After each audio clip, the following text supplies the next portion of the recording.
Bones and All is a love story. It's a story that chronicles a coming of age for Maren, who's played wonderfully by Taylor Russell, but it's as much about falling in love, first love. From when we made it, when we developed the script with Luca and Dave, it was the peak of COVID, and I think something that was relevant to all of us was being isolated. Everyone in the world, that was their experience, and this idea that absent religious focus, if you have that in your life, or a strong community, which a lot of people didn't have during COVID, your reality was the story you told yourself to get by on, how to make sense of what was going on in the world. And I thought there was something very powerful in those stories of isolation.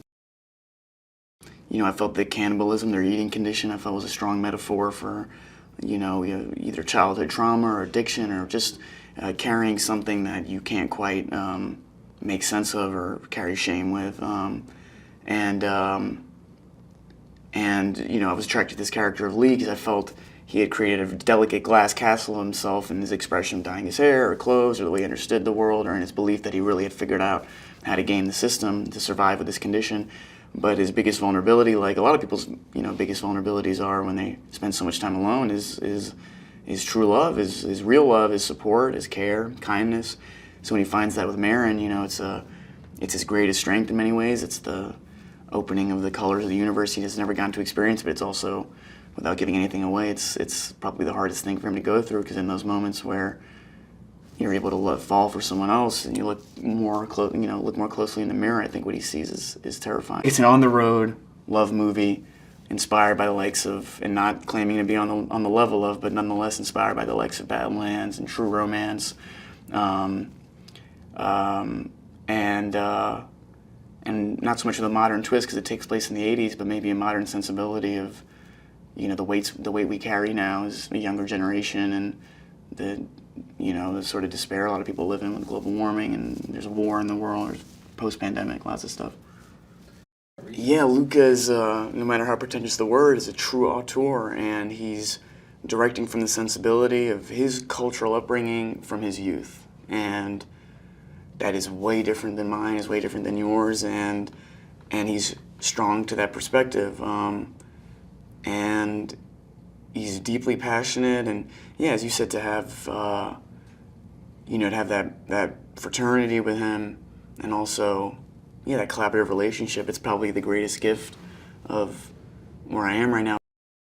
So Lee, we see him for the first time in a supermarket in Ohio, and Maren has been on the road for a couple of days alone for the first time, and she sees a recent mother being aggressed by a drunk man in a store, and Lee sees Maren see this happening, and he wants to step in, maybe make a good first impression. It was a joy working with Taylor.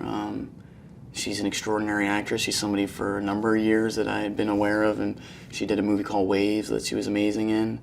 And she's got a great spirit. She's open for anything, willing to try new things and scenes. And she really, obviously, if you saw the movie, brings the emotional heat it really needs. And was receptive to everything. Was really like a sponge. She was receptive to everything. And it was just a joy working with her. I hope we get a chance to do it again. Yeah, well, they're both outsiders, and I think Lee's maybe self-stylized as an outsider being his identity, and to Maren it's new. And, similar to the way Michael Stuhlbarg's character addresses Lee, it's sort of a,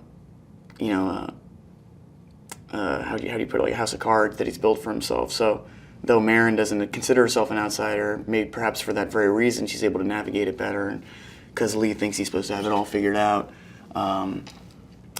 he's maybe deluded himself in many ways, and they're great for each other, because when you're young and in love, or I've said this before, but it's you're searching for who you are in other people, almost as if they're a mirror for how you want to be, who you want to be. And I think it confirms great things for both of them, and I think particularly for Lee it hurts in many ways too. Yeah, well, I think Mark Rylance and Michael Stuhlbarg, they bring that sense of excellency to the story, to the cast. They're both highly successful actors in film and TV and theater. They have a strong relationship amongst them as well. The impossibility of love, I guess. I would say the main theme of this film is the impossibility of love.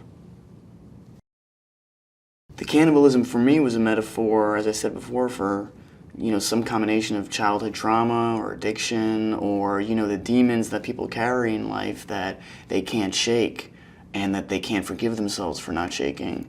And obviously, if you were confined to eating people, that would be an extremely normal thing to feel guilty about all the time. And so I think it's an effective story point in the movie. But in life, there are things that burden people that they shouldn't be burdened with, and that in love, in the safe space of love, you can work through. I think I'm most excited for audiences to experience, a story that sincerely is zigzagged and goes in whatever direction it wants to go based on the whims of Luca Guadagnino, and I think that's rare.